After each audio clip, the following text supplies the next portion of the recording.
So this video is going to be a quick update video. If you're wondering what's new with Master Duel, where are things at with the meta, we just got a huge update on August 29th, 2 days before the new ban list, and it brought Inherit Unity Selection Pack to the game. We're also going to take a quick look at the meta and where it's shaping up, and review where our ban list prediction for the meta decks in terms of the tier list of what decks are going to be good and come September for Season 21 are going to be at. To start off though, let's take a look at this new selection pack. Now, this is not a competitive selection pack. You're not going to buy this pack hoping to rip the most meta relevant cards and climb the ladder with them. This is a fun selection pack, which you can take that how it is if you're willing to spend gems to get certain cards that aren't really meta relevant but could be good in certain fun decks or meme decks, I guess is what they're called now. That is an option. There is something to be said about Shadow's Light and Duality. These are cards that could be very good. Duality was seeing some play in the TCG, not really that much, but like Sword Soul can play this, for example, with the Tenyis. Because I think, is it Ashuna that's a light level 7, can cheat out Yazi, and in the TCG, not you can't do this in Master Duel, but in the TCG, you can cheat out Dragoon, I think, by tributing off a Iris Sword Soul. It's a level 8 spellcaster, and it can bring out a dark level 8 spellcaster from your extra deck. Don't quote me on that, but I think that's what they were doing. And then Shadow's Light, I think I saw a combo deck with this bringing out Krista, Archlord Krista, to like prevent special summoning. But I think that was used with the Vanadium deck using the Vicious Astrolaud to bring out the Krista, because one's a Dark Fairy and the other one's a Light Fairy or something like that. So yeah, it's kind of cool, but again, that stuff is still coming later to the game. Aside from that, I wouldn't really be opening this pack just because I like to play competitively, and there's nothing in here that's really going to allow me to accelerate my competitive play on the ladder with the cards that are in this pack. So if you're like me, may not be for you, but if you're interested in building casual decks or fun decks with like Red Eyes or Dark Magician or Obelisk, etc., for sure this pack has a lot of value. We also got a new selection pack, the Beastly Claws of Terror, which is cool to see that we get the Scareclaw cards in here and the Visas Starfrost, which is nice. So we're going to go ahead and unlock our free pack here. Get nothing in it, of course.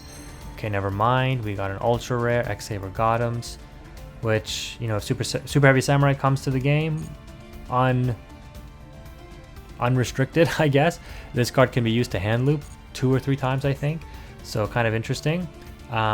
But yep, Scareclaw is an interesting archetype. I think it's pretty awesome.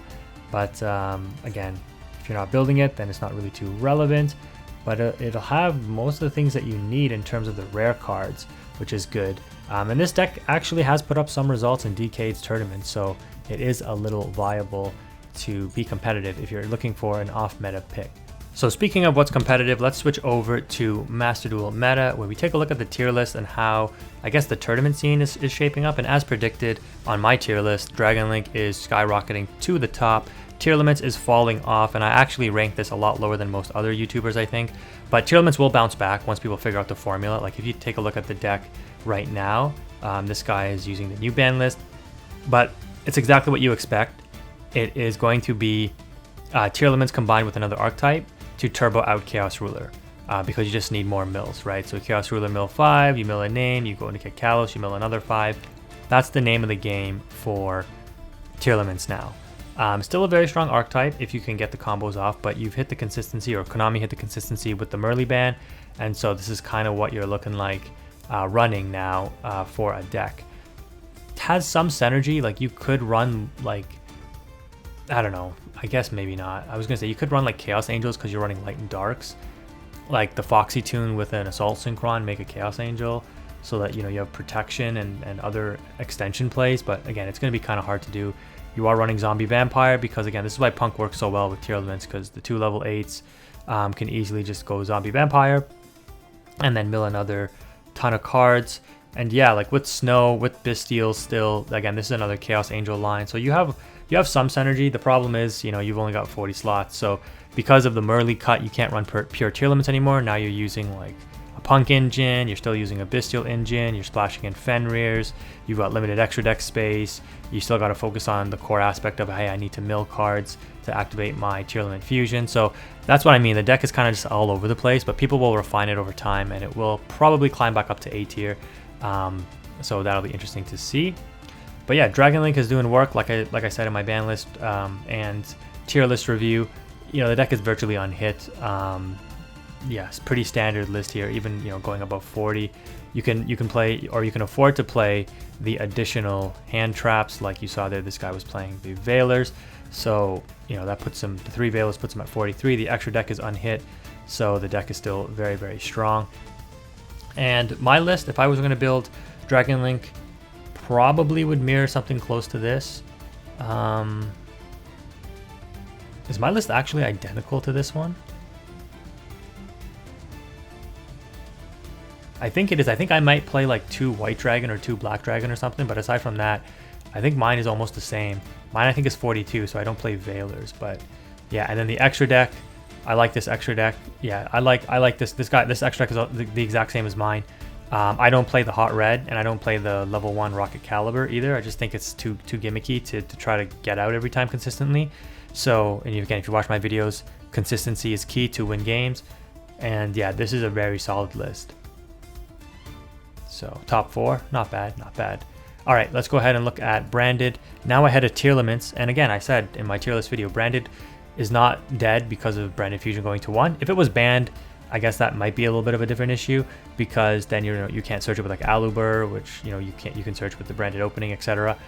So being at 1 is not the end of the world. You have a lot of other ways to fusion right now, and plus, like I keep saying, once the synchro support comes, this deck is going to get way better as well, where you don't even rely on Branded Fusion anymore. Like this card is basically just dumped from deck. That's what it's useful for. But you still have Fusion Deployment to bring out the Cartesia or Albaz if you want. Very useful for that. And yeah, you're still doing branded things. It's just in a different way maybe. But also, yeah, your extra deck is virtually unhit. But you also have like the Bestial Engine, right? And you focus a lot more on your Bestial Engine with this deck. So, you know, tier limits going away does hurt Dragon Link and Branded to a certain extent, but you will still run into a lot of light and dark matchups. Plus, the nice thing about any deck that is still running the Bestial packages is that you have access to non-monster forms of removal like Branded Beast, and this helps out Chaos Angel.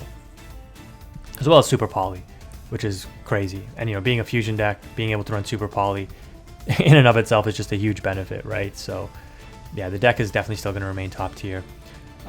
We got Sprite still on the tier list, but this will likely fall off some more. And just like I said in my ban list and tier list review, Sword Soul, Rika, Punk, these are all like kind of mid to top tier decks. Unfortunately, all 3 of these decks suffer against Nibiru, which is going to see more play now, as well as Maxi. Rika and Punk especially, because they special summon a ton, so Maxi just usually shuts down their turn if you don't have the negate. The deck that will definitely rise above all of them though is Naturia Runic. The Sprite hit to it doesn't really matter, and the Runic for higher Sprite deck is definitely also a good option, but I think Naturia Runic might actually be better, just because you don't lose to Maxi, whereas those other decks do lose to Maxi. Like this deck doesn't need to do a lot if you get Maxi'd. You know, you can play through your Runic engine, you can play through your Naturia engine, which doesn't special summon a lot, but ideally you do want to get into your boss monsters. But I mean, just the fact you have access to Naturia Beast, negate all spells except Super Poly and Dark Ruler, is like extremely powerful. Plus you got the Omni Negate, you've got Banishing Power, you've got rank 4 plays, you've got Donner to out things, and then like I said, you've got the Runic engine to help just facilitate your game plan. But also, if worse comes to worse and you need an alternative win condition, deck your opponent out, right? So I do expect to see Naturia Sacred Tree get hit once we see this deck skyrocket in terms of its top tier status. Will it become better than Dragon Link? It can be. The problem is Dragon Link is basically what Branded was a few formats ago, but better, where it just has so much engine and so much extension plays. Like it can extend from the graveyard, it can, you know, extend from hand, bring out from deck. The boss monsters are very hard to out, right? And can wipe boards. Like Borderland Dragon can wipe boards completely. So it's going to be an interesting meta to see how Naturia Runic versus Dragon Link shapes up. I think that'll be the main matchup, as well as the for higher Runic Sprite if we see that increase in rotation. But those are the top decks that are currently poised to come out on top in the meta. Funny to see Thunder Dragon out here. This is just an annoying deck, and I talked about this in my tier list review. I'm like, this deck is mid tier simply for the fact that it's super annoying to play against, and it has a lot of like explosive power. Like if you don't play against this deck, I don't want to say perfectly, but if you don't know what you're doing against this deck, they'll just OTK you with the Thunder Dragon fusions, recycling resources and stuff. So that's a deck that will likely fall off, but you know, it's cool to see it on there right now. And then Adamantipator will fall off for sure because there's no more Block Dragon.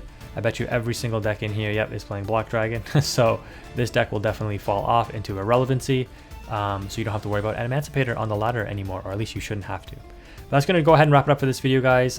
This is just a quick update based on, again, the Master Duel update that happened today, as well as where the meta is shifting. So if you watch my videos and, you know, you can see that we predicted some things correctly.